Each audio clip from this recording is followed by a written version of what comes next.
नमस्कार, मी मंदार फणसे. स्वागत आहे तुमचं बेधडकमध्ये. आज आपण चर्चा करणार आहोत उत्तर प्रदेशचे मुख्यमंत्री योगी आदित्यनाथ यांच्या वक्तव्याच्या अवतीभोवती. योगी आदित्यनाथ यांनी नमाज आणि सूर्यनमस्कारांमध्ये साम्य असल्याचं म्हटलेलं आहे आणि हे साम्य नेमकं काय आहे हे हा वादाचा विषय झालेला आहे. या वादाला त्यांनी एक प्रकारे सुरुवात केली आणि योगी आदित्यनाथ यांच्या विधानाचा आता समाजवादी पक्षाचे आझम खान आणि राष्ट्रवादी काँग्रेसचे खासदार माजिद मेमन यांनी निषेध सुद्धा केलाय.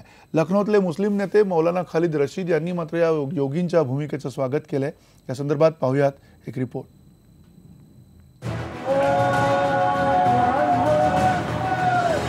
नमाज आणि सूर्यनमस्कार या खरं तर दोन भिन्न धर्मांशी निगडीत अशा असलेल्या शारीरिक क्रिया. नमाज ही खरं तर मुस्लिम धर्मियांसाठी एक पवित्र अशी धार्मिक प्रार्थना असते, तर सूर्यनमस्कार हा निव्वळ योगासन म्हणजेच व्यायामाचा प्रकार म्हणता येईल. पण उत्तर प्रदेशचे मुख्यमंत्री योगी आदित्यनाथ यांनी मात्र याच दोन्ही शारीरिक क्रियांमधलं साम्य अधोरेखित करत हिंदू आणि मुस्लिम धर्मियांना एकत्र येण्याचं आवाहन केलंय. आता तुम्हीच ऐका योगी आदित्यनाथ नेमकं काय म्हणालेत.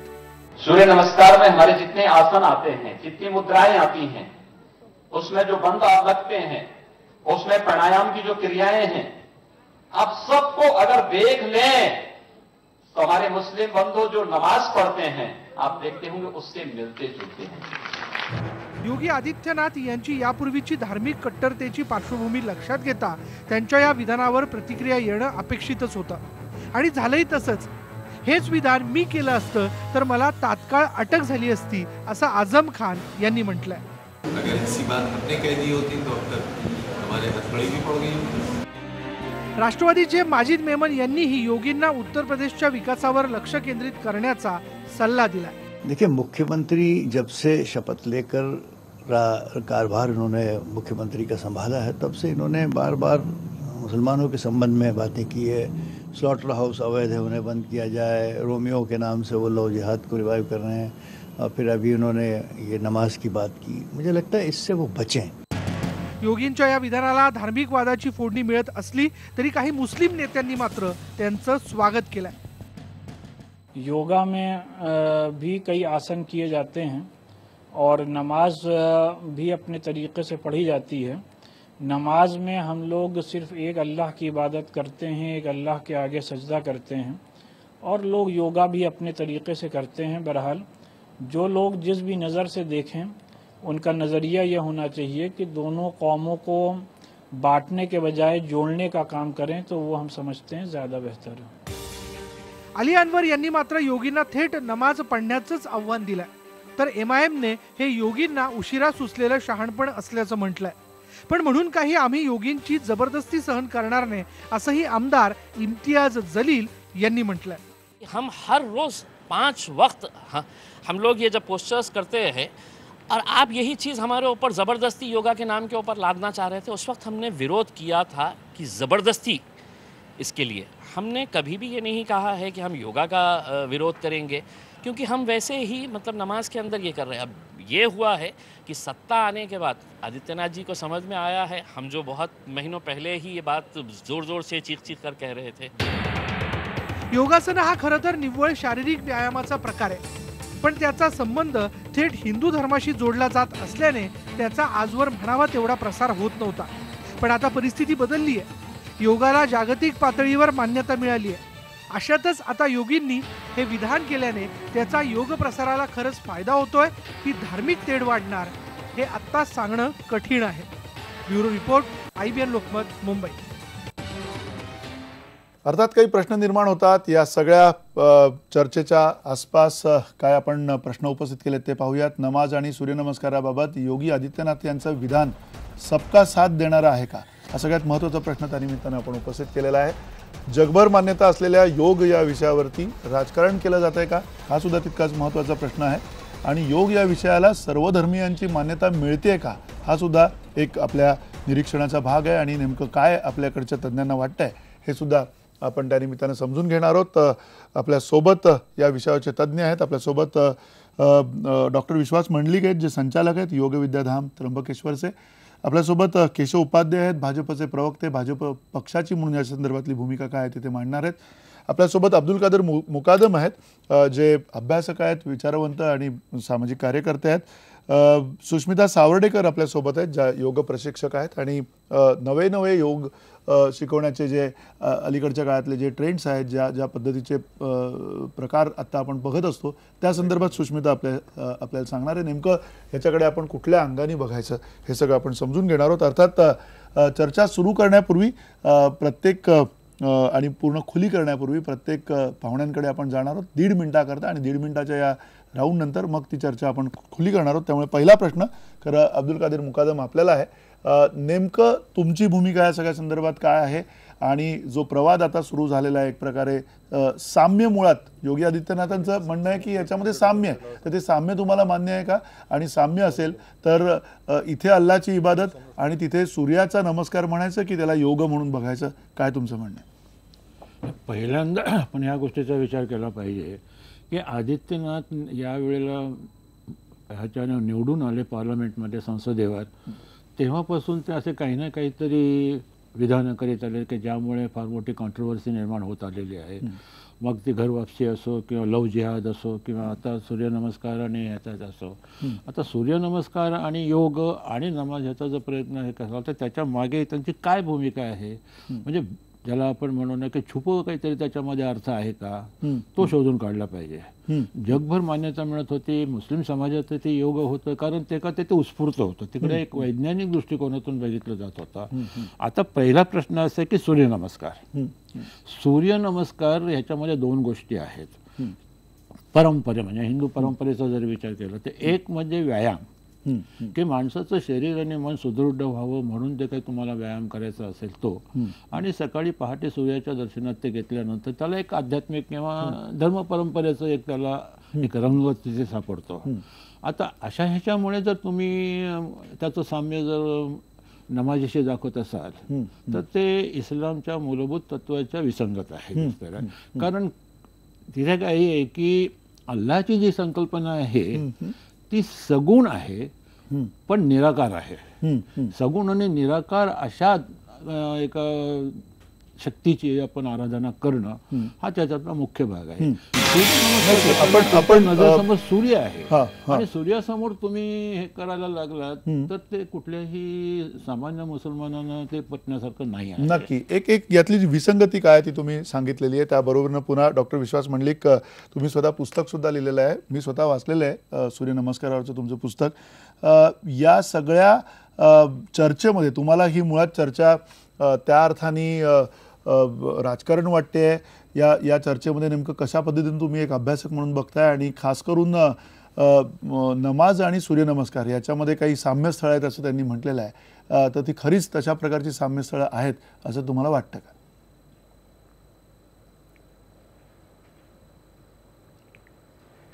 मूलभूत विचार जर केला तर खरं म्हणजे हा सगळा योगाचाच विचार आहे, त्याचा काही धर्माशी कुठेही संबंध नाही आहे.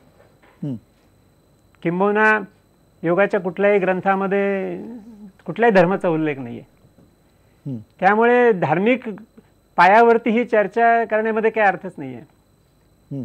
आता योगाभ्यास त्याच्यामध्ये आसनं आहेत, प्राणायाम आहे, ध्यान आहे, शुद्धिक्रिया आहे, या सगळ्या प्रक्रिया आहेत, त्याचे अनेक ग्रंथ आहेत, पण कुठल्याही ग्रंथाने पुढे धर्माशी जोडलेलं नाही आहे. तेव्हा आज ह्या गोष्टी धर्माशी का जोडल्या जातात हाच मोठा विचार करण्याचा प्रश्न आहे. खरं म्हणजे राजकारणाचा याचा काहीही संबंध नाही. माणसाच्या आरोग्याच्या संदर्भात विषय आहे, त्याच्यामध्ये आहे, विकासाच्या संदर्भातला आहे, आणि सांगताना सगळ्या लोकांना सारखंच मानलेलं आहे योगाने. त्यामुळे आता आम्ही गेले जवळ, मी स्वतः 50 वर्ष योग शिकवतोय. आमच्या योगाच्या वर्गावर आम्ही धर्म विचारतच नाही लोकांना, आणि सगळ्या धर्माचे लोक येतात. बोलताना लक्षात येतं, सांगतात आम्हाला लोक देखील, अगदी अक्षरशः सगळ्या धर्माचे लोक येतात. आता तर आम्ही कॉन्टिनेंटल लेव्हलवर चाललोय, त्यामुळे परदेशातनं देखील आमच्याकडे बऱ्याच धर्माचे लोक येतात. काही तर धर्म अजिबात न मानणारे सुद्धा येतात, पण त्याची काही अडचण येत नाही. आम्ही जे काय शिकवतो ते सगळं करतात, त्याचे परिणाम दिसतात, हे फार महत्वाचं आहे. तो धर्म मानणार आहे का हिंदू आहे का ख्रिश्चन आहे का मुस्लिम आहे त्याच्यावर परिणाम अवलंबून नाही आहे. नक्की ती नक्की साधना तुम्ही जशी कराल तसे परिणाम दिसतात. नक्की डॉक्टर तो तुमच्याकडे सूर्य पुन्हा नमस्कार येतो, अधिक सविस्तर खुली नमस्कार चर्चा त्याचा आपण एक करूया. भाग आहे. नक्की डॉक्टर मी तुमच्याकडे पुन्हा येतो, अधिक खुली सविस्तर चर्चा करूया. सुरुवातीला सगळ्यांचं काय म्हणणं आहे ते आपण समजून घ्या. सुष्मिता सावर्डेकर, तुम्ही तरुण योग प्रशिक्षक आहात आणि हल्ली विविध ट्रेंड आहेत, पॉवर योगा किंवा अशा प्रकारे काही विविध प्रकार केले जातात आणि हे सगळं होत असताना या सगळ्या प्रकाराकडे तुम्ही एक तरुण योग प्रशिक्षक म्हणून कसं बघताय? काय त्याच्याकडे बघण्याचा दृष्टिकोन आहे? ह्याच्यामुळे धर्म तुम्हाला त्या अर्थाने दिसतो का किंवा धर्माच्या अनुषंगाने तुम्ही या सगळ्या कडे बघता का? आजच्या धकाधकीच्या लाईफमध्ये प्रत्येक माणसाला फिटनेस ह्याची गरज आहे.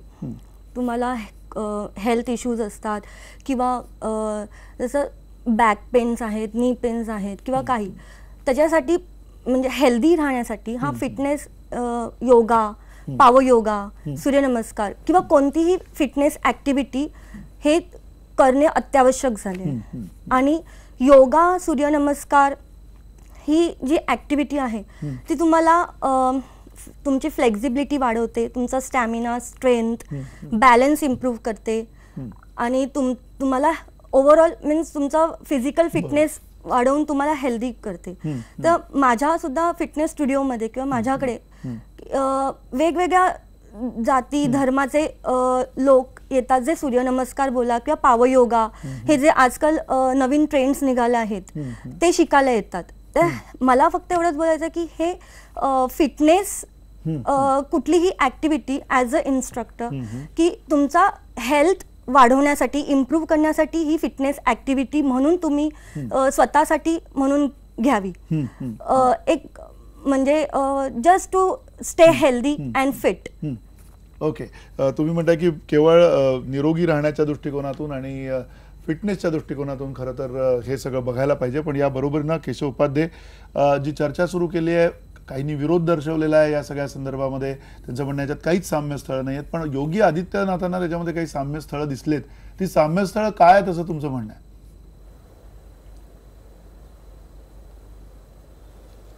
मंदारी सगळी चर्चा मगापासून ऐकत होतो. आपले मुस्लिम समाजाचे अभ्यासकही इथं बसलेत आणि त्यांनी एक 2 मुद्दे मांडले ज्याच्यात मला वाटतं बोललं पाहिजे. पहिला मुद्दा असं म्हणाले की योगी आदित्यनाथ जे पूर्वी त्यांचा इतिहास आहे त्यावरून त्यांना असं वाटतं, म्हणजे पूर्वी जसं, म्हणजे त्यामुळे ती त्यांची खरी अडचण आहे. एक दुसरा असं मला एक मुद्दा मांडायचा आहे. आपले सूर्यनमस्काराचे अभ्यासक बसले, ते म्हणले की सूर्यनमस्कार कुठल्या धर्माशी काही संबंध वगैरे त्यांनी सांगितलं. मंदार एक मुद्दा लक्षात घेतला पाहिजे. मुळात बेसिकली मला वाटतं की सगळेच त्याला सहमत होतील की नमन करणं हा प्रत्येक धर्माचा, प्रत्येक ह्याचा तो मानवी स्वभाव आहे, तो धर्माचा भाग नाहीये. मग तो तुम्ही कुठल्याही धर्माचा असा तुम्ही नमन करता. अगदी मुस्लिम, मगाशी तिने शब्दप्रयोग केला की सगुण पण निराकार आहे मुस्लिम समाजामध्ये ईश्वराचं अस्तित्व. हिंदू संस्कृतीने तेच मांडलेलं आहे.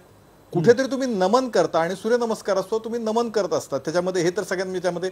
आणि हिंदू संस्कृतीत स्वीकारलं ना, म्हणजे परस्पर विरोधी विचार असतील पण सहजीवन हे हिंदू संस्कृती स्वीकारलंय. त्यामुळे त्यातल्या जर, आणि हिंदू संस्कृती सगळ्यात जगातली पुरातन संस्कृती हे तर आता सिद्धही झालंय. त्यामुळे त्यातल्या काही गोष्टी नमन, मग हिंदू नमस्कार सूर्याला नमस्कार करत असेल, मुस्लिम समाज त्या विषयातला तशा पद्धतीने नमाज पडत असेल, पण तोही नमस्कार शेवटी तो कुठेतरी करत असतो, तो भलेही निराकार याला करत असेल. त्यामुळे त्या मानवी मूलभूत स्वभावाचं जर ते प्रत्यंत त्यात येत असेल आणि काही आसनं जर सारखी येत असतील तर मला असं वाटतं ह्याच्यावरती वाद करण्याचा की चांगल्या गोष्टी पुढे नेणाऱ्यात म्हणून स्वागत करायचं हे आपण ठरवलं पाहिजे. त्यामुळे वादच घालायचा तर 10 मुद्दे विरोधाचे काढता येतात, पण ज्याला पुढे जायचंय, ज्याला एक सकारात्मक पाऊल पुढे टाकायचंय, त्या भूमिकेतनं योगीनी भूमिका मांडली आणि त्याचं स्वागत मुस्लिम समाजातून आज मोठ्या प्रमाणात होतंय. नाही, बरोबर आहे. पण थोडी चर्चा खुली करतो तुमच्यापासून केशव, की मुळात याच्यात साम्यस्थळ आहेत असं ते म्हटले. मतदान केलं केशव हे साम्यस्थळ आहेत असं ते म्हटलेले आहेत. ही साम्यस्थळ कुठली दिसत आहेत? नमाजाच्या प्रक्रियेमध्ये आणि सूर्यनमस्काराच्या प्रक्रियेमध्ये काही साम्यस्थळ आहेत असं त्यांनी सांगितलं. ती दृश्य स्वरूपातली साम्यस्थळ आहेत असं तुम्हाला वाटतं की तांत्रिकदृष्ट्या तशी साम्यस्थळ आहेत असं त्यांना म्हणायचं? नेमकं काय म्हणायचं?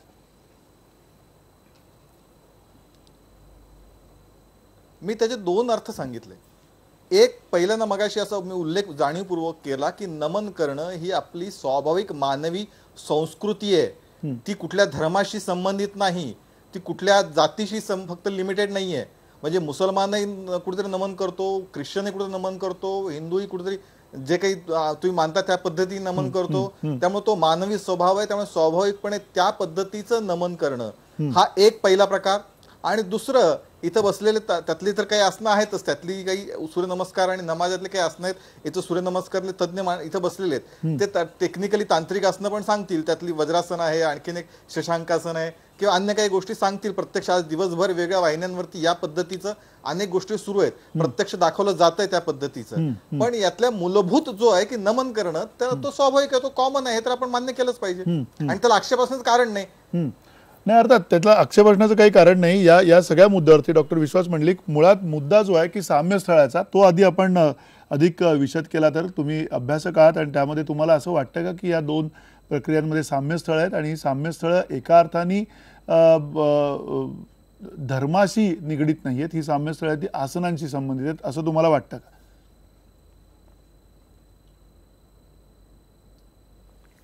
बरोबर आहे. सूर्यनमस्कार हा काही 10 आकड्यात किंवा 12 आकड्यात केला जातो. 2 परंपरा आहेत त्याच्या. आणि ही 10 किंवा 12 आसनं आहेत, ते आसनांचा अभ्यास स्वतंत्रपणे पण करता येतो. त्यामुळे ते जोडलेच पाहिजे असातला बंधन नाहीये. स्वतंत्रपणे पण अभ्यास केला जातो. पण सूर्यनमस्काराच्या परंपरेमध्ये ती आसनं जोडलेली आहेत आणि त्यामुळे ती जोडून केली जातात. आता योगाचे मूलभूत ग्रंथ जर पाहिलं तर खरं म्हणजे असं की त्या ग्रंथामध्ये सूर्यनमस्काराचा उल्लेख नाहीये. आसनांचे उल्लेख आहेत पण सूर्यनमस्काराचा उल्लेख योगाच्या प्राचीन ग्रंथामध्ये नाहीये. तो कुठून कसा आला ह्याचा अजून शोध पण लागलेला नाहीये. पण परंपरागत सगळ्याच संस्थांमध्ये सगळेच योग शिकणारे सूर्यनमस्कार शिकवतात, लोक करतात. ती जी काय आकडे आहेत त्या आकड्यामध्ये करतात. आता वादाचा मुद्दा कुठे आला, इथे ते सूर्यनमस्कार या नावामुळे कदाचित आला असेल किंवा इथे नमस्कार आहे आणि सूर्याला नमस्कार आहे. आता सूर्याचा विचार केला तर तो सगळ्या जगाचा आधारच आहे. तो कुठल्याही धर्माशी काही त्याचा संबंध आहे असं मला वाटत नाही. आणि नमनाचा विचार केला तर आताच्याच उपाध्यायांनी सांगितलंच की नमन हे प्रत्येक धर्मामध्ये असतं. त्यामुळे इथे असं वादाचा काही प्रश्न नाहीच आहे खरं म्हणजे. आणि पुन्हा दुसरी गोष्ट आहे की सूर्यनमस्कार करणं आणि नमाज पडणं त्या धार्मिक लोकांच्या श्रद्धेवरती त्यांच्या त्यांनी करावं. आता सूर्यनमस्काराचा आरोग्याच्या दृष्टीने जर फायदा पाहिजे असेल तर कुठल्याही धर्माच्या लोकांनी करावा.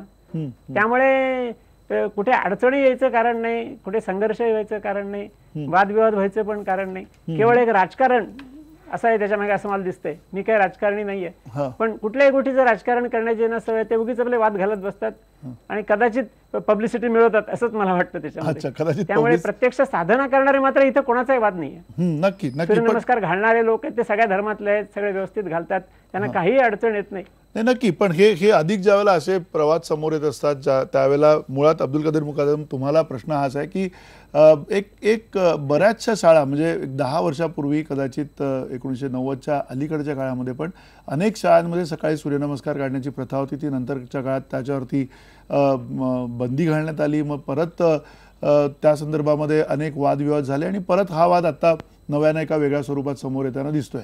हे सगळं जर का बघितलं तर या सूर्यनमस्कार म्हणजे सूर्य या नावावरती आक्षेप आहे, सूर्याला नमस्कार करणं या धार्मिक प्रक्रियेमुळे त्याच्यावरती आक्षेप आहे. सूर्यनमस्कार जसं आता योगाचार्य म्हणालेत की कुठेही तो कुठनं आलाय हेच आत्ता माहीत नाही आहे. अशी जर का प्रक्रिया असेल आणि तरीसुद्धा तो एक योगाचा भाग आहे असं आपल्याला दिसतंय. सलग 8 योग आहेत असंही काही जण म्हणतात, अष्टांग योग आहे. हे जर का असेल तर नेमकं सूर्यनमस्कारावरती आक्षेप घेण्याचं मुस्लिम धर्मियांचं मुख्य कारण काय असं तुम्हाला वाटतं?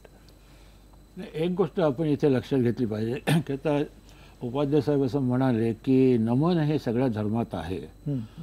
हे तर आहेच, कारण कुठेतरी ह्याच्यामध्ये आराधना करण्याची एक प्रथा असल्यामुळे ती आराधना प्रत्येक धर्मामध्ये आहे. पण प्रत्येक धर्माची जी आध्यात्मिक संकल्पना आहे ईश्वराविषयीची किंवा अल्लाविषयीची किंवा एकूणच देवदेवतांच्या विषयीची जी संकल्पना आहे त्याच्याशी सुसंगत अशी तुमची नमनाची पद्धत असणार. आता निराकार अल्लाची जर प्रार्थना करायची असेल तर मग ते नमन आणि सूर्याचं नमन, सूर्य एक प्रतीक आहे कुठेतरी. अशा इस्लाम काय म्हणतो की सूर्यसुद्धा ईश्वराने निर्माण केलेला आहे. तेव्हा आम्ही जी काही प्रार्थना करणार किंवा नमाज पडणार किंवा अदा करणार ती त्या निराकार अल्लाची करू, सूर्याची नाही करणार. ही त्यांची जी भूमिका आहे ती आपण समजून घेतली पाहिजे. आता योगाच्या बाबतीत घेतलं तर इथे सूर्यनमस्कार आणि योगाची इथे सांगड घातली जाते. सांगड घातली जाते ती मला काही योग्य वाटत नाही. सूर्यनमस्कार हे प्राधान्याने हा व्यायामाचा प्रकार आहे आणि जर व्यायामाचा प्रकार असेल तर मग सूर्यनमस्काराचाच आपण आग्रह का धरावा? जगामध्ये अनेक तसे हल्ली आपल्याकडे सुद्धा सूर्यनमस्कारापेक्षा ते जिम्स सगळीकडे झालेलं आहे आणि जिम्समध्ये अनेक सगळे जातातच. तिथे तुम्हाला कुठल्याही देशाला एक आपलं जर दिशा ठरलेली आहे की आम्हाला तिथे पोहोचायचं आहे, ज्या अनेक मार्ग आहेत त्यातला एक मार्ग वेगळा जर कोणी घेतला तर त्याच्याविषयी आक्षेप असण्याचं कारण नाही. योगाच्या बाबतीत थोडं वेगळं झालेलं आहे की योगामध्ये मानसशास्त्राचा आणि अध्यात्माचा भाग जास्त असल्यामुळे आणि त्याच्यामध्ये सुद्धा काही कुठे असं त्याचा मगाशी यांनी योगाचे जे तिथे आलेले आहेत त्यांनी सांगितलं की याच्यामुळे धर्माचा काही संबंध नाही. त्यांनी तिथे कुणाचा तसा आग्रह नसल्यामुळे उघडपणे अनेक धर्मियांनी त्याचा स्वीकार केला, कारण ते एक मानसशास्त्र आणि आरोग्यशास्त्र म्हणून सर्व जगभर मान्यता पावलेलं आणि मुसलमान निदान भारतातले मुसलमान इव्हन महिला योगाचं हे करत असेल. आता जर त्याला कुठेतरी धर्माच्या रंगात डुबून जर पुढे काय आणलं तर जसं लहान मुलांना आपण सांगतो की ही गोष्ट करू नको, ती मुद्दाम करणार किंवा करा सांगितलं तर ते नाही करणार, तशी त्याची ही रिॲक्शन होणार आणि ती रिॲक्शन आत्ता सुरू झालेली आहे. त्याच्यामुळे होतं काय की एकीकडे कुठेतरी आपण एका मार्गामध्ये येऊन दोघांच्या सोबत जात होतो त्याला आपण पुन्हा त्याच्या एकमेकापासून दूर करत आहोत. ओके, तुम्ही म्हणताय की त्या अर्थाने ते दूर करत आहेत. केशव उपाध्ये, नेमका आक्षेप तुमचा तुम्हाला बोलायचं, तुम्ही म्हणताय आक्षेप कशावरती थोडक्यात? मला आता खरं म्हणजे इतके ज्येष्ठ अभ्यासक आहेत आणि तरी अशा प्रकारची भूमिका मांडतात, खरं मला अपेक्षित नाहीये, पण ठीक आहे ते मांडतायत. MIM किंवा अन्य लोकांनी मांडणं वेगळं आणि अब्दुल कादीर यांच्याकडून अशी भूमिका नाही मला अपेक्षित. थोडा धक्का बसला. मुळात त्यांना हे मान्य आहे की प्रत्येक समाजाची प्रत्येक धर्माची नमन करण्याची पद्धत आहे, संस्कृती त्यांना मान्य आहे, ते करतात. आणि फक्त त्यांचं म्हणणं आहे की आचरण वेगळं असू शकतं आणि मान्य आहे ना. किंबहुना हिंदू समाज किंवा हिंदू संस्कृती जो काही आपण मानतो सर्व धर्म समभाव किंवा एकूण सर्व व्यापकता परस्पर जीवन हे जे या संस्कृतीने मानलंय त्यात हे सगळं मान्य आहे ना की तुम्ही तुमच्या पद्धतीने आचार विचार पद्धतीने तुमच्या धर्माचं आचरण करू शकता. ते स्वीकार आहे, या हिंदू संस्कृतीने स्वीकारलंय, ते तिथं मुद्दाच येत नाही. आता तुम्हाला सूर्य तो प्रतीक, तुमचं म्हणणं की अल्लाच्या अनुसार सूर्याचं प्रतीक येतं तर नका मान्य करू ना, पण किंबहुना त्यातला आता योगा सूर्यनमस्कारच का? आता खरं म्हणजे माझ्यापेक्षा अधिक उत्तर ते चांगल्या पद्धतीने आपले सूर्यनमस्काराचे प्रशिक्षक ते पण सहजपणे कुणालाही अतिशय सामान्य गरीबातल्या गरीब माणसाला सहजपणे ते उपलब्ध आहे. जिम कशा पद्धतीने सगळ्यांना उपलब्ध होईल याची शक्यता नाही, पण अगदी आपल्या घरामध्ये सुद्धा सहजपणे करता येण्यासारखा, प्रत्येकाला करता येण्यासारखा आणि अधिक उपयुक्त शरीर ठरणारा असा सूर्यनमस्काराचा प्रकार आहे. तुम्ही तो अभ्यासाचा प्रयोग म्हणून करा ना. आता अनेक गोष्टी कालानुसार मुसलमान समाज बदलल्यात ना. इथे कादीरजी सांगतील इथे की मुस्लिम समाजामध्ये व्याज देणं घेणे निषिद्ध मानलं जायचं, पण आज असं म्हणता येईल का की व्याजाचे व्यवहार होतच नाहीत, अजिबात बँकांकडून कर्ज घेतलंच जात नाही किंवा व्याज घेतलं जात नाही, असं काही होतं का? काही कालानुरूप बदल झालेत, ते त्या परिस्थितीचे औषध म्हणून स्वीकारा. त्यात आक्षेप नाही की तुम्ही तो सूर्याला नमस्कार केला पाहिजे.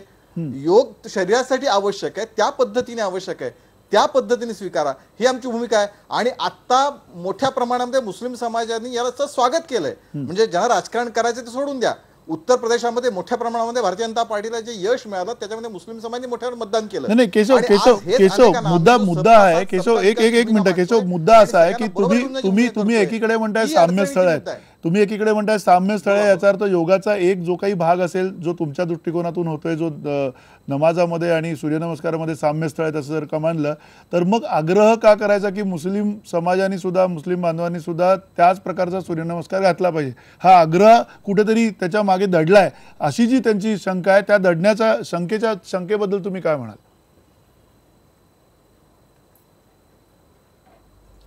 असं आहे की योगा हा सूर्यनमस्कार घाला असा विषय, उलट या काही ठिकाणी वाद झाला की तर ठीक आहे सूर्यनमस्कार वगळून योगासनं करा, इथपर्यंत सरकारने परवानगी दिली होती. तुमच्या लक्षात असेल काही दिवसापूर्वी ज्या दिवशी योगाच्या दिवशी अशा प्रकारचा वाद झाला की सगळ्यांनी सूर्यनमस्कार कसे घालणार, मुस्लिम बरं हे आक्षेप उचलणारे मुस्लिम समाज सूर्यनमस्कार घालणार नाही असं म्हणणारे मोठ्या प्रमाणात मुस्लिम तरच अधिक होते. म्हणजे मुस्लिम समाजातनं त्याचं काही प्रमाणात स्वागतही झालं, या सगळ्या विषयाचं विरोध झाला नाही. शेवटी स्वाभाविक आहे, मानवी स्वभाव आहे, दोन्ही गोष्टी होणार. पण मुस्लिम समाजावर हे म्हणणारच नाहीत, हे घालणार, त्यांच्या अधिकारावर घालाय असं म्हणणारे इतर अधिक लोक होती. आणि मुस्लिमांतले अनेक लोक होते की आम्ही आरोग्य म्हणून आमचा, आणि मुळात हा आग्रहच नाही की सूर्य तुमच्या पद्धतीनुसार काय सूर्य ठीक आहे, तुम्ही निर्गुण निराकार, उलट आम्ही पण या अनेक संतांनी म्हणले निर्गुण निराकार आपला देव आहे म्हणून, ते काय आपल्याकडे नवीन आहे काही कन्सेप्ट, ही कन्सेप्ट आम्ही पण ती स्वीकारलेली आहे. किंबहुना आपल्या धर्माचं जे वैशिष्ट्य आहे, इथे गणपतीला मानणारा पण आहे आणि गणपतीला न मानणारा पण आहे, तर दोघांचंही स्वागत आहे. चार्वाकाला सुद्धा आपण स्वीकारलंय. त्यामुळे तो मुद्दाच येत नाही की फक्त त्यातलं असं म्हणणं आहे केवळ अशा पद्धतीने नको. हा जो मुस्लिम म्हणजे समाजातल्या साठी राजकारण करण्याचा जो काही जणांचा आग्रह आहे त्याला आक्षेप आहे.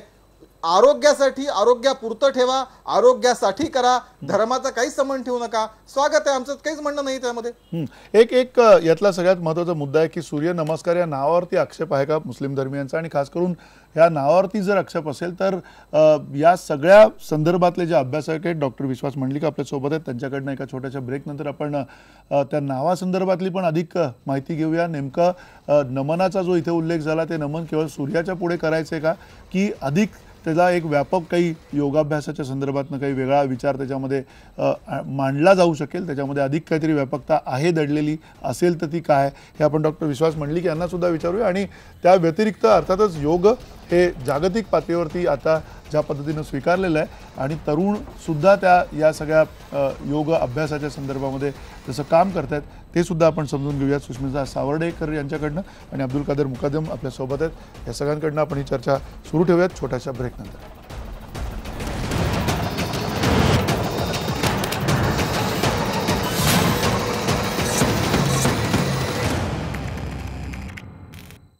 पुन्हा एकदा स्वागत. आपण बेधडकमध्ये योगी आदित्यनाथ यांच्या वक्तव्यावरती चर्चा करतोय.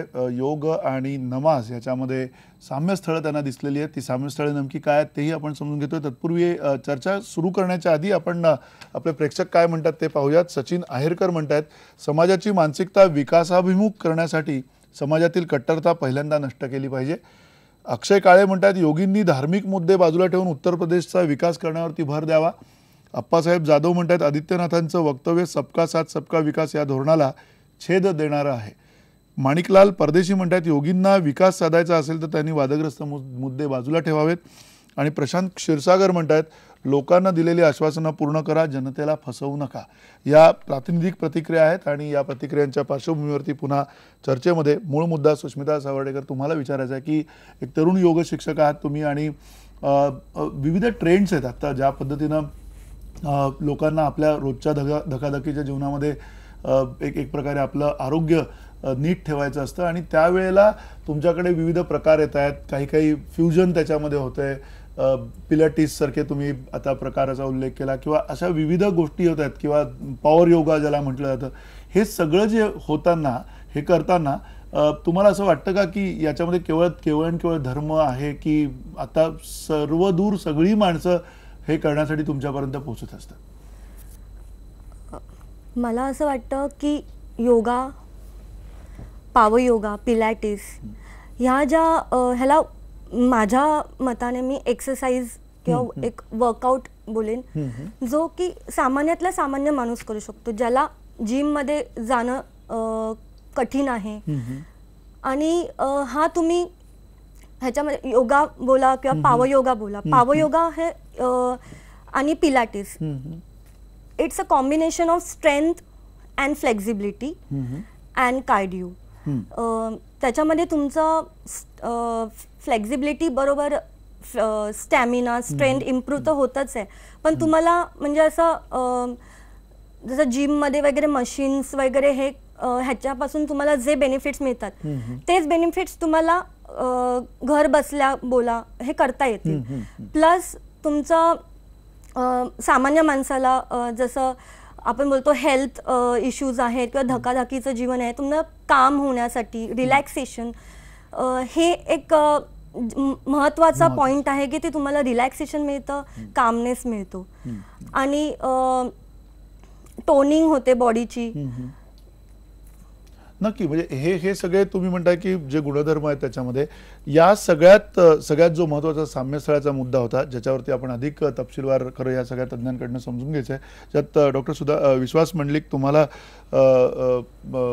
प्रश्न जो आहे तो प्रश्न हाच आहे की त्यांनी म्हटलंय साम्यस्थळ आहेत, नमाज आपण बघतो, आपण सूर्यनमस्कार पाहतो, तर नेमकी किती योग सूर्यनमस्कारामध्ये समाविष्ट आहेत, किती योग तुम्हाला त्या नमाजाच्या क्रियेमध्ये दिसत आहेत, तुमचं त्याच्यामधलं निरीक्षण काय आहे?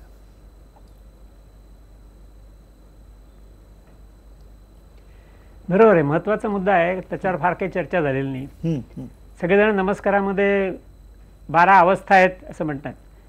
खरं म्हणजे 12 आसनं आहेत, 12 किंवा 10 असतील, पण त्याच्यामध्ये प्राणायाम पण आहे. म्हणजे कुठल्या आकड्याला श्वास घ्यायचा आहे, कुठल्या आकड्याला श्वास रोखून ठेवायचा आहे, कुठल्या आकड्याला श्वास सोडायचा आहे, असा एक सिक्वेन्स त्याच्यामध्ये सांगितलेला आहे. म्हणजे आसनं आहेत, प्राणायाम आहे, मंत्र आहेत. ओम ह्राम मित्राय नमः असे 12 मंत्र आहेत त्याचे. आता ओम सगळ्यांना मान्य आहे, आणि जो राम म्हणून आहे हा एक विशिष्ट मंत्र आहे जो आपल्या हृदयाला फार उपयोगी पडणार आहे. आणि शेवटी एक सूर्याचं नाव आहे संस्कृतमध्ये. आता सूर्याचं नाव आहे, सूर्यही सगळ्यांना मान्य आहे, म्हणजे इथपर्यंत तर काहीच अडचण नाही माझं म्हणणं आहे. फक्त नमः शब्द आलेला आणि त्याच्यावर सगळा वाद चाललेला आहे. आता नमन म्हणून ते परंपरागत पद्धत आलेली आहे. आता काही लोकांना नमन करायचं नसेल, अगदी मुस्लिम सोडून सुद्धा, हिंदू धर्मातले सुद्धा सगळे कुठे नमन करण्याच्या मागे असतात. त्यामुळे फक्त नमाचा जो प्रश्न आहे तिथेच अडचण येण्याची शक्यता आहे, म्हणजे परिणामाच्या दृष्टीने. बाकी मंत्राचे परिणाम, कंपनाचे परिणाम आहेत, तिथे धर्माचा काही संबंध नाही. प्राणायामाचे परिणाम, आसनाचे परिणाम हे सगळ्यांना सारखे मिळतात. मग शेवटी नमाला किती परिणाम असणार आहेत, एक 5-10% सुद्धा असतील. आम्ही नेहमी सांगतो, मी श्रद्धा असेल तुम्हाला जास्ती फायदा मिळेल, पण श्रद्धा नसेल तरी सुद्धा फायदा मिळणार आहे. कारण योग हा आरोग्याकरता सांगितलेला आहे. आणि दुसरा महत्वाचा मुद्दा असा आहे की नमाज जो सांगितला आहे हा मुस्लिम धर्मामध्ये सांगितलंय की मुस्लिम धर्माचा सेवक आहे, धर्म पाळणार आहे, त्यांनी 5 वेळा नमाज पडला पाहिजे. असं हिंदू धर्मामध्ये सूर्यनमस्कार घातले पाहिजे असं काही सांगितलेलं नाही. तर धार्मिक आदेश असा नाहीये, तिकडे धार्मिक आदेश आहे, इकडे नाहीये. दुसरी गोष्ट, फक्त अवस्था काही सारख्या आहेत, सगळ्या नाहीयेत. सूर्यनमस्कारामध्ये ज्या आहेत त्या पुढे वाकायच्या आहेत, मागे वाकायच्या आहेत, त्यामुळे शरीराला सगळ्या दृष्टीने चांगली हालचाल होईल अशा उद्देशाने दिलेल्या आहेत. नमाजमध्ये त्यांचा काही निरा उद्देश असेल, मलाही त्याचं काही माहित नाही, पण फक्त काही शारीरिक अवस्था साम्य आहे. प्राणायाम तिकडे नाही आहे, मंत्र नाही आहेत, व्हायब्रेशन्स नाही आहेत, पण दुसऱ्या काही गोष्टी असतील. त्यामुळे आपल्या आपल्या परीने नमाज श्रेष्ठ आहे, आपल्या आपल्या परीने सूर्यनमस्कार श्रेष्ठ आहे, आणि कुठेही धर्माचं काही बंधन नाहीच आहे. प्रत्येक हिंदू धर्मियाने सूर्यनमस्कार घातले पाहिजे असं कुठे बंधन नाहीये. एक तुमच्या अभ्यासात हा जो वाद चाललाय हा कदाचित माझ्या दृष्टीने नक्की एक प्रश्न तुम्हाला त्याच्यावर विचारायचा आहे, त्यांच्या पार्श्वभूमीवरती झालेला आहे. याच्याकरता त्यांनाच विचारायला पाहिजे की त्यांना काय म्हणायचं होतं. नक्की विधान त्यांनी केलं ते विधानाच्या मागचा त्यांचा उद्देश काय आहे त्यांना विचारलं असतं, त्यांनी सांगितलं असतं तर प्रश्न मिटलाच असता. नाही एक मिनिट, त्याच्यामध्ये आपले वाद चाललेले आहेत.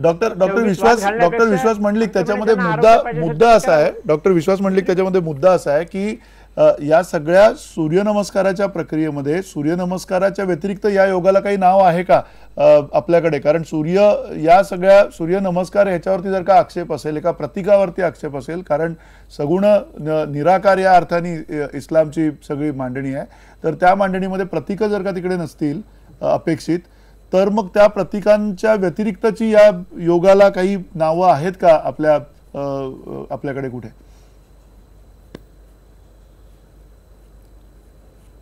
नाही, प्रत्यक्ष सूर्यनमस्काराला दुसरं नाव कुठे नाही आहे, पण ते सूर्याला जे नमन आहे, समजा ते नमन न करता नमस्कार घातले तरी परिणाम मिळणारच चांगले, त्याच्यात काही वाद नाही.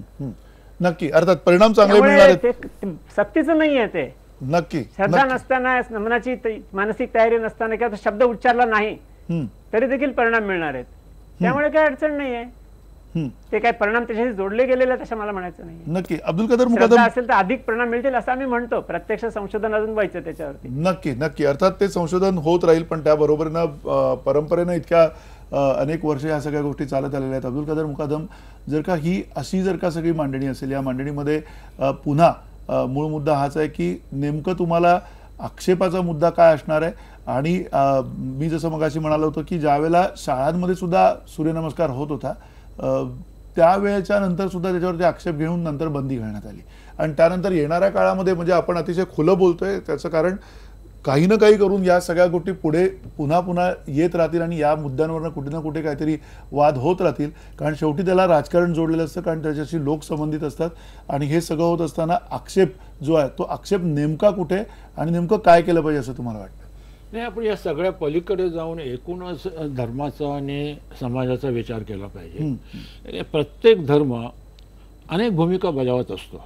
त्यातली पहिली एक भूमिका महत्त्वाची जी सगळ्या ह्याच्यात कॉमन आहे ती अशी की प्रत्येक धर्म आपल्या अनुयायांना एक देवत्वाची कल्पना देत असतो आणि त्या देवाची आराधना किंवा पूजा करण्याचा एक मार्ग दाखवलेला असतो. आता काहीमध्ये सगुण आहेत, मूर्ती आहे, त्याचा आहे. काही धर्मामध्ये निराकार अशा ईश्वराची प्रार्थना करण्याची प्रथा आहे. यामध्ये मतभेद होण्याचं काही कारण नाही ना. मी नमाज पडली काही आणि केशवरावांनी मंदिरात जाऊन प्रार्थना केली काय, जोपर्यंत प्रार्थना करण्याचा, मंदिरात जाण्याचा त्यांचा अधिकार मी मान्य करतो, तेव्हा मी जर मशिदीत जाऊन त्या निराकार ह्याचे जे संस्कार माझ्या मनावर माझ्या पूर्वजांनी केलेले आहेत त्याप्रमाणे मी कुठल्या माझी आराधना केली तर त्याच्यामध्ये कोणाला काही आक्षेप असण्याचं कारण नाही. दुसरं म्हणजे काय की केशवरावांनी ज्या प्रश्नाचं उत्तर दिलं नाही, विश्वरावांच्या ह्यांच्यामध्ये विश्लेषणामध्ये थोडासा मुद्दा आला, पण मी त्याच्या जर तुम्हाला या दोन ह्याच्यामध्ये जर काही साम्य काढायचंच असेल तर ते नमाजी आणि योगमध्ये काढता येईल. कारण बडोद्याच्या एका मुस्लिम मौलवीने एक पुस्तक लिहिलेलं आहे. त्या पुस्तकाचंच नाव आहे नमाज इस्लामी योग. अच्छा. आता त्या ज्या पद्धतीने नमाज पडली जाते त्याच्यात काही विशिष्ट आसनं आहेत आणि त्या आसनातून जे काही प्राप्त होतं तोच काही भाग योगातूनही आहे. त्याच्यामुळे जेव्हा आग्रह धरला जात नाही तेव्हा योगाच्या बाबतीत कितीतरी लोकांनी हे केलेलं आहे, कारण ते एक विज्ञान म्हणून आता जगाच्या समोर आलेलं आहे, ते सिद्ध झालेलं आहे. आता पुन्हा इथे काय होतं माहिती आहे की त्या योगाला इतकी पॉप्युलरिटी मिळाल्यानंतर आणि त्याची शास्त्रशोधता सिद्ध झाल्यानंतर त्याला पुन्हा धर्माशी जोडलं जात आहे. वाद आहे तो इथे आहे. त्याच्याशिवाय दुसरी एक गोष्ट मी तुम्हाला सांगू इच्छितो की आपल्याला मध्ययुगाचा जो इतिहास शिकवला जातोय तो राजकीय इतिहास शिकवला जातोय, पण या राजकीय इतिहासाबरोबर एक समांतर अशी विज्ञानाची जी एक प्रचंड परंपरा इस्लामी विचारवंतांनी संशोधकांनी निर्माण केली त्याच्याविषयी कुठल्याही शाळेमध्ये किंवा कॉलेजमध्ये शिकवलं जात नाही. प्रचंड परंपरा आहे. त्यातले दोन नावं मी घेऊ शकतो. एक अल बेरुनी. अल बेरुनी हा 9व्या-10व्या शतकामध्ये भारतात आला होता. उत्तर भारतामध्ये तो 10-12 वर्ष होत होता. त्याचं पुस्तक आहे, त्याचं इंग्रजी भाषांतर आहे अल बेरुनीज इंडिया. त्याची नुसती तुम्ही अनुक्रमणिका वाचली तर की ह्या माणसाला किती विषयातलं गम्य होतं आणि किती विषयात त्याने गीतेचा अभ्यास केला होता. गीता आणि कुराणाचं तत्वज्ञान याचा तौलनिक त्यांनी मांडणी केलेली आहे. आणि त्या इकडच्या म्हणजे भारतात जेव्हा ते आलं तेव्हा भारतातल्या ह्या विज्ञानाचा त्याने आणि एकूण जी काही हे होती त्याचा अगदी म्हणजे तोंड भरून त्याची स्तुती केलेली आहे. दुसरं नाव अगदी घ्यायचं म्हणजे औरंगजेबाचा वडील भाऊ दारा शिकोवनी पण असं केलेलं आहे की उपनिषदांचं भाषांतर काय, योग वासिष्ठाचं भाषांतर केलं आणि एक ग्रंथ आहे त्यांचा लिहिलेला की त्याच्यात त्याने असं केलं की दोन संस्कृतीचा संगम. आता मला हे सांग की औरंगजेब आपल्याला जितका माहिती तितका दारा शिकोव आहे का? मराठीमध्ये अलीकडे एक पुस्तक लिहिलं गेलेलं आहे. औरंगजेबावरचे किती पुस्तक लिहिलेलं आहे. आणि जो राजकारणी होता त्यांनी काय केलं आणि त्याच्याकडे समर्थन करण्याची आपल्याला गरज नाही, पण ज्याच्याकडे आपण लक्ष घे, जो शोकांतिक हिरो आहे, नायक आहे आपल्या संस्कृतीचा, त्याच्याकडे आम्ही दुर्लक्ष करतो. आणि आता पुन्हा तसे वादाचे मुद्दे हे करून आम्ही काय साधणार आहोत की काही न करताना सुद्धा या देशातल्या संस्कृतीचं ज्ञानाचं भांडार किती प्रचंड आहे याचं हे केलं. आणि आधुनिक काळातलं शेवटचं नाव घेतो मौलाना अबुल कलाम आझाद, स्वातंत्र्य संग्रामातले एक ज्येष्ठ असे नेते. त्यांनी कुराणाच्या भाष्य ग्रंथामध्ये उपनिषदांचा उल्लेख केलेला आहे की 2-2.5 हजार वर्षापूर्वी तत्वज्ञानात्मक असे ग्रंथ उपनिषदांसारखे ग्रंथ लिहिले जात होते. हाच मूळ एक चमत्कार आहे. इतक्या मोठ्या मनाने त्यांनी त्याला आपली दाद दिलेली आहे. हे सगळं का होत होतं की तेव्हा एखाद्या विशिष्ट अशा धर्माच्या आग्रहातून तिकडे पाहिलं जात. नक्की एक मुद्दा वेळ तुमचा मुद्दा अतिशय योग्य आणि प्रस्तुत आहे, पण या बरोबरीनं एक केशव उपाध्ये तुम्हाला प्रश्न विचारायचा जो अनेकांच्या मनात आहे, ज्या प्रश्नाचा खरा तर रोख तुमच्यावरती, आणि तो रोख असा आहे की नमाज आणि सूर्यनमस्कार याच्यामध्ये जर स्थळं असतील तर मग नमाजाची जी प्रक्रिया ती सुद्धा का पाळू नये आणि आपण नमाज का पढू नये?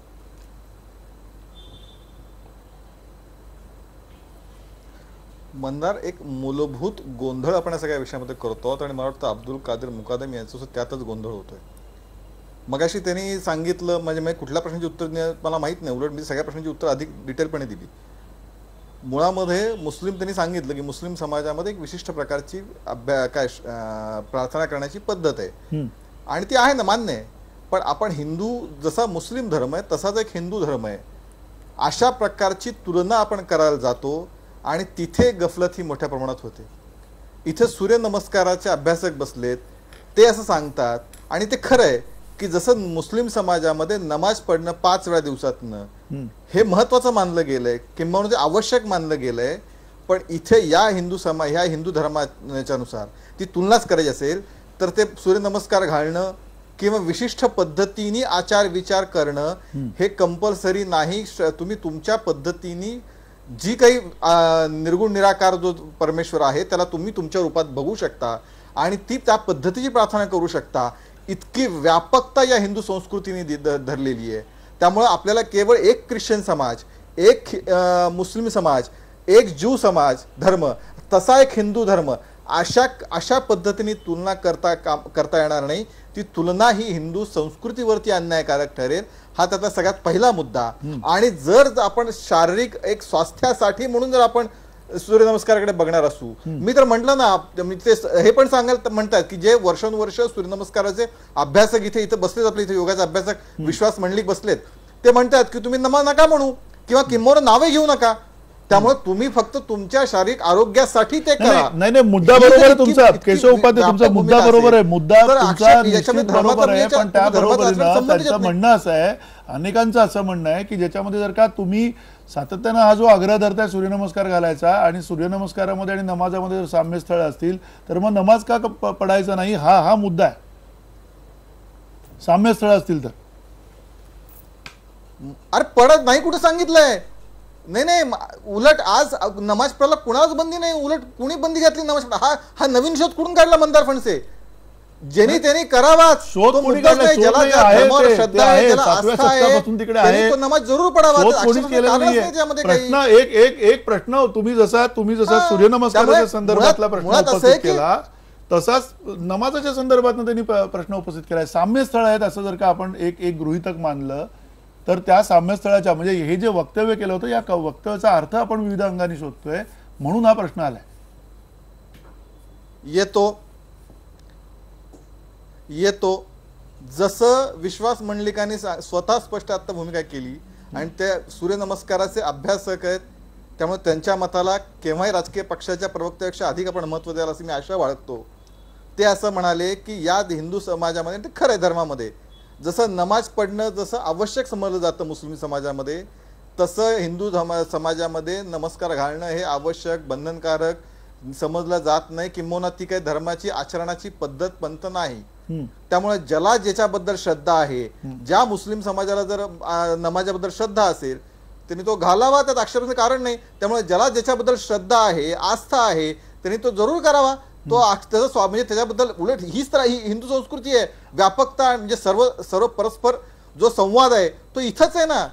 त्यामुळे तोच त्याचं उत्तर आहे त्याचं. इथं उलट स्वागत आहे. परत केशव मुद्दा तोच आहे की त्याला नमाजाशी आज जोडण्याचा विचार का आला? स्वामी योगी जे आदित्यनाथ आहेत त्यांचं जे साम्य स्थळ त्यांना जी दिसली ती साम्य स्थळ मुळात हाच मुद्दा आहे ना. जर का सूर्यनमस्कार योग आहे, सूर्यनमस्कार अनेक हिंदू लोक आपापल्या पद्धतीनं जर का करतायत, हिंदूच नाही तर इतर अनेक धर्मीय जर का हे सगळं करत असतील तर अशा वेळेला या सूर्यनमस्काराची जी तुलना आहे त्याच्यात साम्य स्थळ नमाजामध्ये आणण्याची काय गरज होती?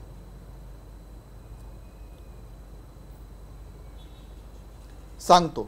तुम्ही फार चांगला मंदार फणसे प्रश्न विचारला. मगासपासून तोच प्रश्न विचारतोय मी. विविध पद्धतीने मांडावं लागतंय. हम सब है भाई भाई. हा येतो मला देतो ना उत्तर. हिंदू थोडक्यात ख्रिश्चन ईसाई हम सब है भाई भाई ही घोषणा ज्यावेळी येते त्यावेळी तर स्वागत होतं. धर्मनिरपेक्षतेचं काय अतिशय उदात्त उदाहरण दिलं जातं. मात्र योगी असं विधान करतात की काही साम्य आहेत, त्यात मात्र राजकारण सुचतं. हा कुठला न्याय? एक मिनिट हा कुठला न्याय? एकच मिनिट थोडक्यात तुमच्या या प्रश्नाचं उत्तर अब्दुल कदर मुकदम तुम्ही द्या. एक मिनिट केशव, एक मिनिट हा कुठला न्याय तुम्ही विचारला? अब्दुल कदर मुकदम आपलं उत्तर सांगा. पहिल्यांदा त्यांनी मगाशी माझ्या बाबतीत विधान केलं त्याचं एक उत्तर देतो. आत्तापर्यंत मी कधीही विसंगती दाखवलेली नाही. माझ्या विचारामध्ये सुरुवातीपासून शेवटपर्यंत सुसंगती आहे, तार्किक सुसंगती आहे, वैज्ञानिक सुसंगती आहे, भावनात्मक किंवा श्रद्धात्मक नाही. श्रद्धा माझी एक जर सांगत असेल आणि श्रद्धेचा जर अधिकार आणि स्वातंत्र्य जर संविधानाने दिलेला असेल तर त्याप्रमाणे मला माझ्या धर्माची आराधना किंवा हे करण्याचं, पण ते सुद्धा धर्मस्वातंत्र्य मर्यादित आहे. हे लक्षात ठेवा. तुम्ही ज्या हिंदू संस्कृतीचं बोलताय त्याच्यामध्ये सुद्धा काही गोष्टी आहेत की नाहीत हे सांगण्याची ही वेळ नाही, तितका वेळ नाही. पण तुम्हाला जर खरोखरच हिंदू संस्कृतीचा जर अभ्यास करायचा असेल तर नरहर कुरुंदकरांचं एक पुस्तक आहे ते वाचा, शिवरात्र. या शिवरात्रीवर तळवलगांच्या गोळवलकर गुरुजींच्या वरती एक लेख आहे, त्याच्यामध्ये हिंदू संस्कृतीच्या काही प्रश्न असा आहे की तुमचा आग्रह का, जर सूर्यनमस्कार असेल ह्याच्यामध्ये फक्त व्यायामाचा प्रश्न असेल तर सूर्यनमस्कार होय ना, पण त्याच्यापेक्षा दुसरे जर काही प्रकार असेल आणि त्याचा जर मला फायदा होत असेल तर मी त्याचाही करेन. पण जर माझ्या श्रद्धेप्रमाणे कुठल्याही प्रतीकासमोर नमन करायचं जर मला हे नसेल, परवानगी नसेल माझ्या धर्माची, तर मी का त्याचा आदर करावं? इतर धर्माचा मी आदर करतोय, मी हिंदू धर्माचा सुद्धा आदर केलेला आहे. थोडक्यात या सगळ्या तुमच्या या तज्ञांच्या म्हणण्यामध्ये एक प्रत्यक्षात दिसतंय की जर प्रतीकं असतील तर त्या प्रतीकांना इस्लामचा इस्लामिक शिकवणीनुसार त्याला निश्चित विरोध असणार आहे आणि तो विरोध त्या पद्धतीनं व्यक्त होत राहील. पण अर्थात अनेक मुस्लिम बांधव असतील, अनेक विविध धर्माचे जे